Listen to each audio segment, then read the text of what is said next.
عارف انك ذاكرت، تعبت، مواد كتير، وحاليا حالتك النفسية زيرو خالص. ضغط الأهل، ضغط امتحانات، نفسك تحقق حلمك. بس حابب أقول لك الفترة دي مهمة جدا، وعايز أقول لك حاجة بس. أنت عليك السعي مش الوصول، يعني أنت اسعى واتعب، والوصول دي حاجة بتاعت ربنا. انت اعمل اللي عليك، خلي عندك ثقة في ربنا انك هتوصل. متتخليش عن حلمك، كل اللي تقدر تعمله اعمله. وان شاء الله تفرح بالنتيجة اخر السنة وتفرحوا اهلكم كلكم ان شاء الله.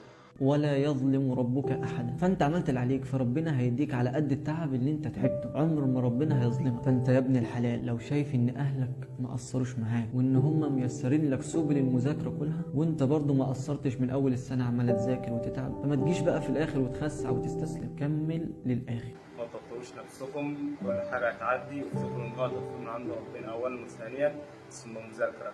ما تضيعوش أي وقت في الفترة المتبقية قبل الامتحانات. حاولوا تستغلوا كل الوقت بالقدر المطلوب. ما تتنساش اي جهد الفتره ديت. ان شاء الله كل تعب هتتعبه، كل مذاكره هتذاكرها على حسب مصلحتك. ان شاء الله هتكون سبب في توفيقك، وسبب في ان يكون مستقبلك افضل، والسنه الجايه تكون زمايلنا هنا ان شاء الله. وافتكر المذاكرة دي بتكون نتاج إن توفيق من عند ربنا، فحاولوا تدعوا ربنا كتير الأيام دي، وإن شاء الله تتقوا على نفسكم، وإن شاء الله تكونوا قدنا إن شاء الله السنة الجاية معانا إن شاء الله في كلية الوسط القادمة. والله هتوصل وربنا هيرضيك زي ما رضانا كلنا. مهما تكون الكلية اللي هتجيلك، بس ربنا في الآخر هيرضيك بيها. فما تحاولش تضيع بقى اللي انت ذاكرته ده كله بشوية ضغط، شوية توتر. وكلنا مرينا وحققنا حلمنا وحلم أهالينا. وأنا حاليا بكلمك وأنا في صيدلة الأزهر. صدقني اللي جاي احلى.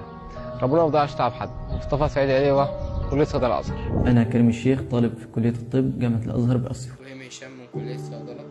في سن العصر، كليه الطب جامعه الازهر بالقاهره. محمود السيد محمود أبو راضي، أول جمهورية ثانوي أزهر 2021. معاكم محمد وائل من كلية الطب جامعة الأزهر. عبد الرحمن الجرحي، كلية صيدلة.